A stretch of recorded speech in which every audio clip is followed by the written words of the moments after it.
Kieran Trippier as we also look ahead to tomorrow evening's fixture against Austria at the Riverside Stadium.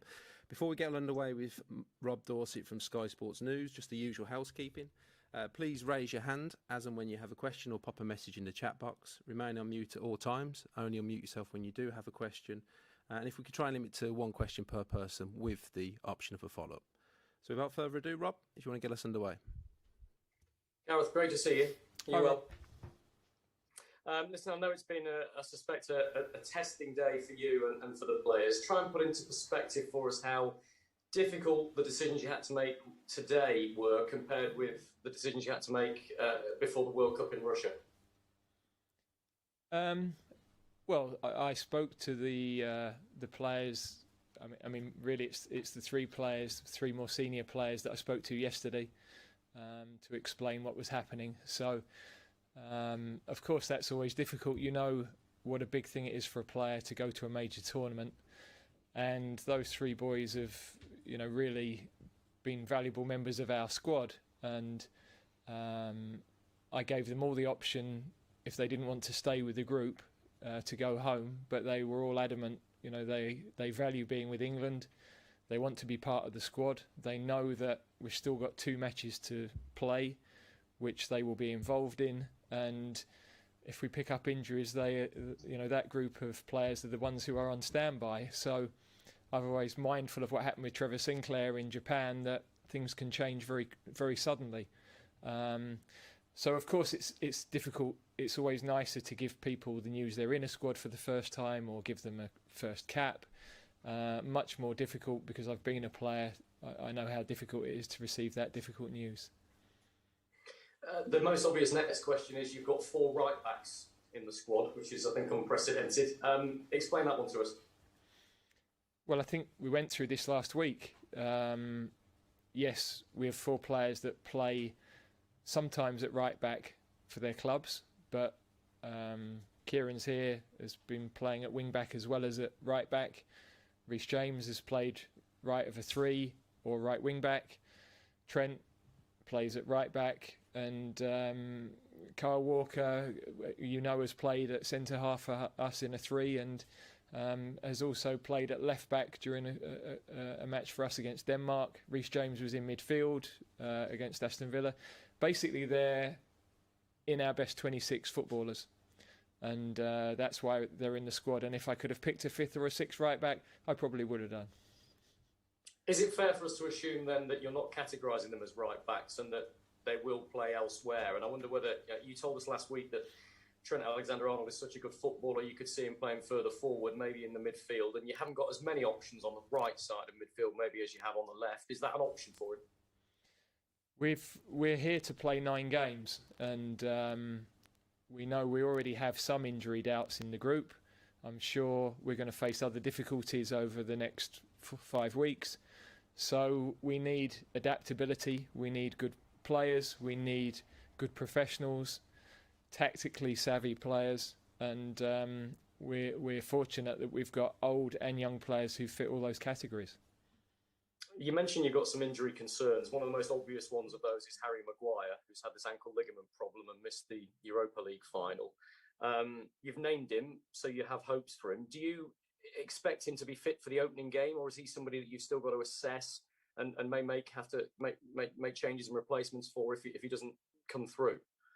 Well, we know exactly where he's at. Our medical team have been over with him in Manchester. He's not travelled yet to us because with the quarantine issues coming back from Poland, that was a bit more complicated. So he's got a bit to do. It's like Hendo, they've both got a bit to do really to be available. But we feel that the possibility that they can play a part, and the fact that they're such fantastic characters to have around the group. Hendo is already, his leadership, his presence is having an effect on other people, especially the younger ones in the group, but all of the others as well. So given we were able to pick 26, we felt that the opportunity to have those 2 with us was a straightforward one, really. We were a little surprised to see Manchester United's announcement earlier on this morning that Mason Greenwood was withdrawing from the squad, especially because it happened on the day when you were due to announce the 26. Can you explain to us what happened there? And would he have been in your 26 had he been fit? Well, I spoke with Mason and with Ollie last Friday, so that was when that decision was made. I guess it was a bank holiday weekend, so that's maybe why it's not come out till today. So, to be honest, we hadn't, at that point, got to the level of decision on the reducing the 26. We still were waiting for the Champions League final. So it's unfortunate for Mason to miss out on any tournament, even though he's young. These opportunities don't come around often. We know what an exciting player he can be, but it wasn't an option for us. You said Jesse Lingard misses out, and you said he's taken that very well, and he still wants to be a part of the squad for these friendlies. What was you thinking in why he wasn't going to make the final 26? Just the number of options you had in those positions and the fitness of others? Yeah, Jesse's done incredibly well to get back in the race, really. Going back to January, he was a million miles from being selectable for an England squad. I said in March he'd had a fabulous few weeks, but you'd have to say that he was a little fortunate because we were without around four wide players at that time. He had a good spell with West Ham, and he's been a player that has played so well for us with England. We have total trust in the way he plays. He's reliable. He's a great member of the group. He will play tomorrow because we've got Sancho ill, and we've obviously got a lot of players not available, and for the balance of the team he'll start. So he deserves that opportunity to go and show me that I'm wrong straight away. But also, the lads that are with us, they're the standby players. We've got to keep them match ready as well in case they come back into that squad. I'll ask a couple to the man on your right, Kieran Trippier. Kieran, first and foremost, massive congratulations, mate. We should never take for granted how special it is for players to make a squad for a major tournament like this. And I just wonder how special it is for you, especially when you know the competition you've got in the position you play. Yeah, it's a very special moment for myself. I know the competition that I've got from the other right backs, and it's just about playing well for my club, and I feel like I've done that this season. But I know I've got great competition. There's three right backs here. Walks, Trent, and Reece, and there's other right backs also who've done fantastic in the Premier League this season. So. Yeah, I'm absolutely delighted to be in the 26, and just looking forward to the tournament now and helping the team as much as I can. Be honest with us. Were you a little bit surprised Gareth went with all four of you in the 26? Obviously there's four quality right backs, and as Gareth said before, we can play in different positions to help the team. And as four right backs, competitive right backs, we just want to help each other as well, and whatever's best for the team, and I'm sure all four of us will do that. Thanks, mate. One final one for Gareth, if that's okay, before I hand over to everybody else. Gareth, you mentioned that a few of the players are on your standby list, the senior players that are involved. Can you tell us a bit more about that standby list, who's on it? And of course, you can still make changes to this squad up to your first game, so you've got another 12 days when that gives you a bit of a safety net, doesn't it?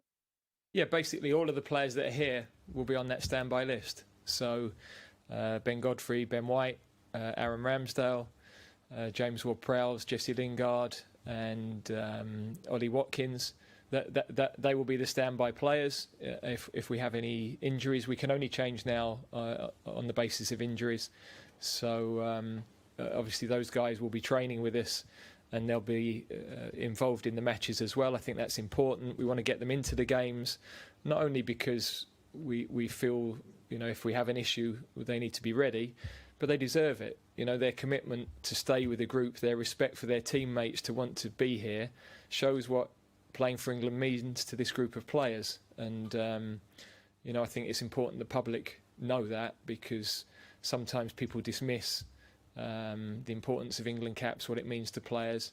This group are incredible in that regard, and those three boys in particular that received that disappointment yesterday, I think it speaks massively for their character and their personality. Thanks, guys. Good luck. Thank you very much, Rob. Thank you. Time to open up to others. We'll start with Carrie Brown from Bein Sports. Thank you. Hello, Gareth. very difficult for you to name this squad, not lacking creativity in midfield, which we were talking about going into the last World Cup. But with Jordan a bit of an injury doubt at the moment, what does that say about what Jude has shown to you with his so young in age, and how hard a conversation was it with James? Well, I've got to say James was brilliant, as was Jesse, as was Ollie. Totally professional. I mean, that is the character of those three players. But to speak specifically about James, I've had him as under-21 captain. He's had a very, very good season with Southampton. He gave himself every chance with his performances and his professionalism to be in the squad. It means an enormous amount to him to be involved with England. So, but for Jude, he's phenomenal. Just in training in the last couple of days, to have a 17-year-old who wants to compete with senior players, not only has the techniques but the competitiveness and the maturity. He's a hugely exciting player. He's going to be an important player for England. I think we're not just taking him for the experience. The experience is going to be enormous for him and for future England managers, because I don't see with him anything in his character that means he won't succeed. But his performance levels with Dortmund in the big Champions League games were the things that really struck us. He stood up in those big moments, and they're the moments we're really assessing the players on. Bukayo Saka as well, when you've got the likes of Lingard not involved, Watkins not involved, but he is a player with great versatility. Why is he in your squad? Well, firstly, he's performed exceptionally well for us. He's performed well in a team that's had a difficult season. Sometimes young players can go into teams that are playing well and flourish. He's gone into a team that have had a tough season and really played with character as well as skill. So again, we saw when he had to come on in Belgium, real personality in his performance. And as you rightly say, his adaptability, the fact he can play probably 4 or 5 different positions, is a real plus for us. Thanks, Carrie. Next we'll go to Alex Howell from BBC Sport. Hi, Gareth. Hi, Alex. Just a bit of a clarification on Harry Maguire. You said he has a bit of work to do. Will he be fit for the group games, or is it later in the tournament that you have him in mind? Well, we don't know that yet, but it's going to be tight for the first game. There's no question. But again, I think he's such a good player, and because we had the additional size of squad, the fact that leadership which is growing in him all the time, we wanted to take that opportunity to bring him into the squad. And then just looking at the names in the attacking group of the squad, do you think that's one of the strongest front lines in the tournament? Well, there are a lot of very good front lines in the tournament. Portugal springs to mind immediately, France. So, we of course, we're a bit myopic. That's why people don't talk about Kieran, because he's playing in Spain. He's won La Liga. He's been voted in the team of the season. Nobody mentions him. So, yeah, other countries have very good players as well. We're happy with ours for sure. We wouldn't swap ours, and we're looking forward to working with them. And we're going to need all of them, because there's games where we'll play in different ways. You need to refresh the team. 9 matches to get through, so we're pleased to have that strength in depth. Thanks, Alex. Next, Dan Salisbury-Jones from ITV News.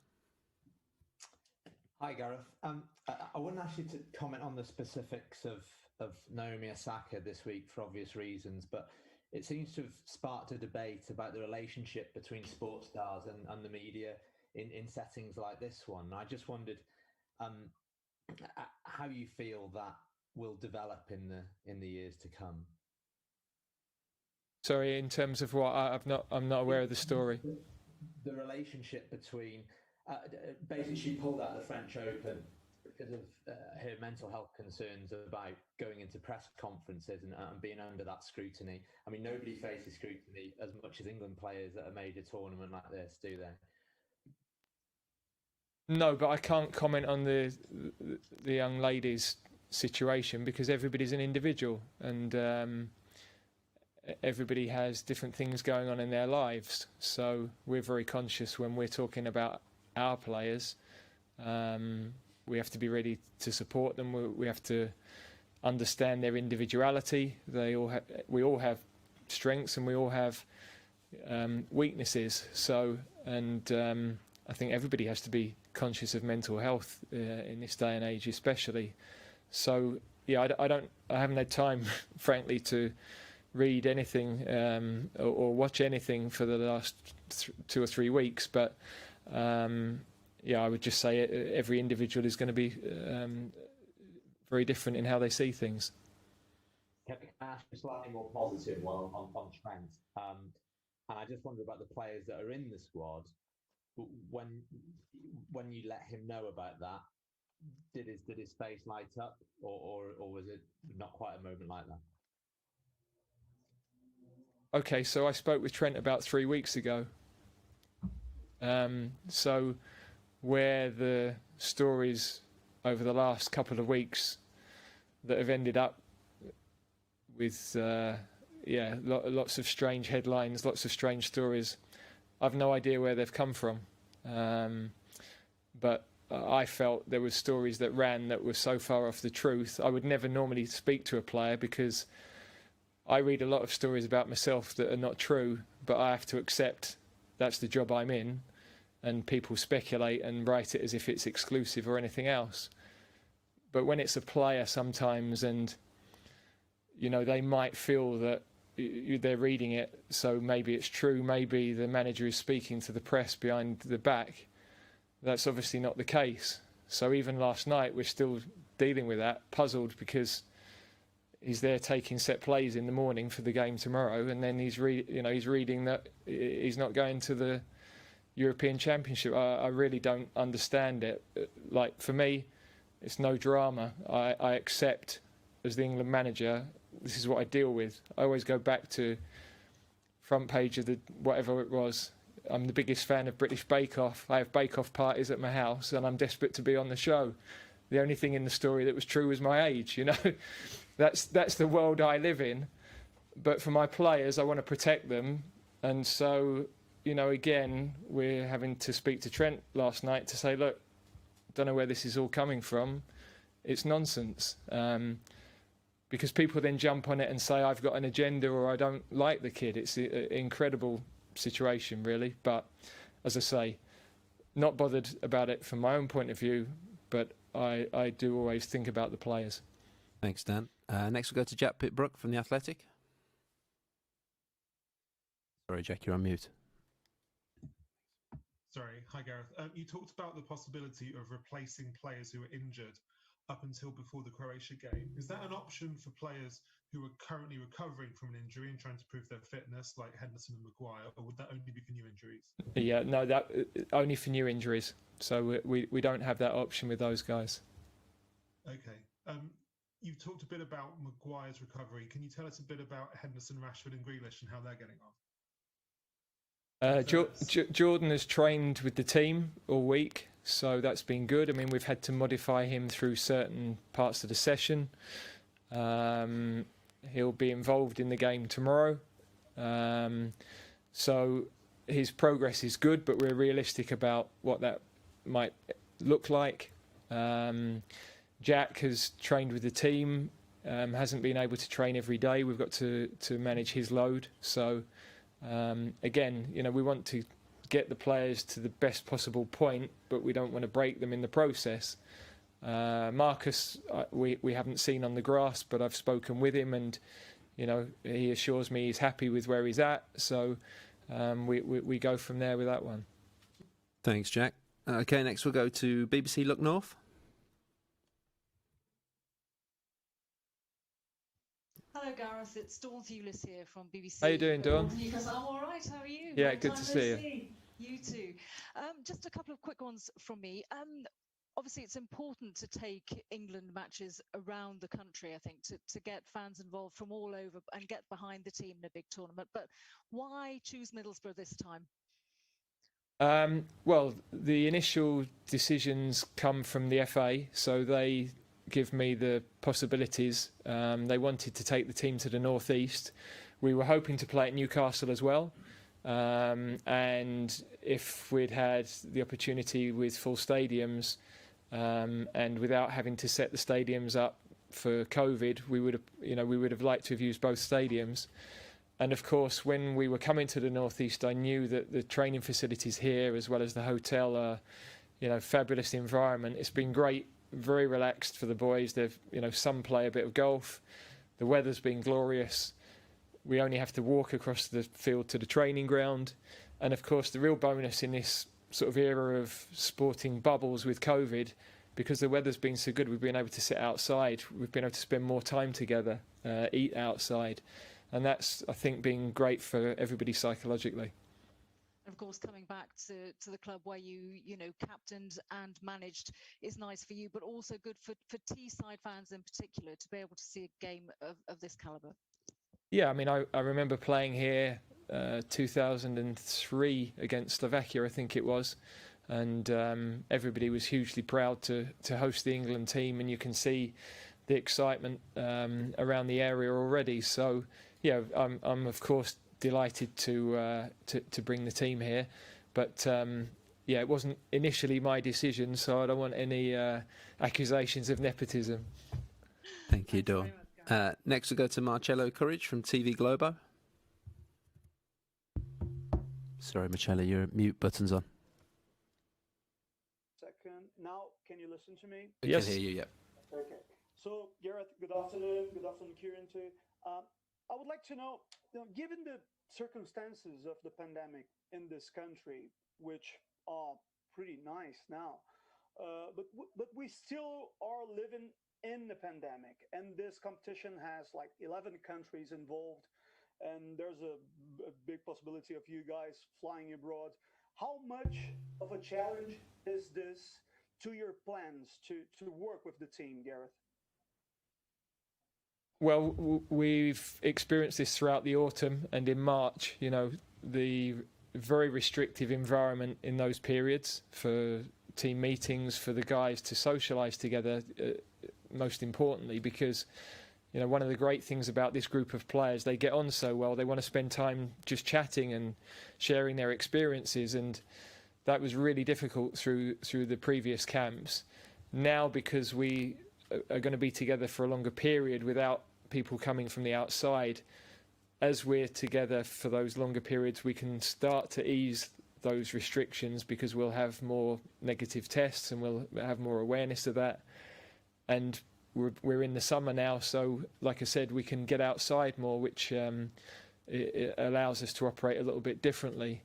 So the possibility of travel will be exactly the same as it's been for the players with their clubs and for us with the national team over the last 12 months. We're used to that. We know how to prepare for it. It's not what you'd choose, but everybody is facing those difficulties, and we respect that so many people in the world haven't been able to do their jobs in the way we have. And Kieran, living in a different country like Spain, you probably felt different standards of dealing with the pandemic for a football player and for clubs. What you're thinking about England in this case, and the possibility of playing in front of your crowd, your people at the group stage? Yeah, obviously for myself, at times it was challenging, obviously in Spain, with everything that was going on, but I tried to keep myself busy with the club, and the most important thing for me was my family. But yeah, to be representing England at Wembley, it's a dream come true. To play the Euros for England, to be in and around the team, and to play in front of the fans at Wembley, it's an unbelievable feeling, especially for the supporters. But yeah, it's one tournament that I'm really looking forward to. I'm absolutely delighted to be here, involved with the team, and just looking forward to it now. Okay, thank you very much, Marcello. Okay, we've only got time for two more, so apologies to plenty of you who've got your hands raised already. We'll take one from Jack Hart at Stats Perform. Hi, Gareth. Hi, Jack. Well, 12 out of your 23 outfield players have combined for 62 direct free kick attempts this season in the Premier League. Have you even begun to think of a pecking order for those? Well, the quality of the free kick taking after training is very high. So the pecking order will be based on what we see in those training sessions and what we know people are capable of. Because if they're not delivering in training and hitting those areas regularly, then there'll be no transfer into the game. So no point going in with hope. We've got to see the action. But it's a good school at the end of training sessions, that's for sure. Okay, thank you, Jack. And we'll finish with one last one from Jonathan Swain from ITV Good Morning Britain. Hi Gareth, good to see you. Just to give us a sense of I know the training is one thing, isn't it? Getting all the players together, you've got all the names in the squad now. Just gives a sense of how important it is, something that you can't perhaps teach the players, and that is just how well they're going to get off together, in the training and sort of off the pitch together. They're going to be with each other now for a number of weeks, and lots of managers talk about them going World Cups, it yourself, or particularly like the Lions tour. You've got all these players from different clubs, different countries now, and with your squad as well. It gives a sense how important that is and what sort of things you can do to bring all the players together to get that great atmosphere amongst them.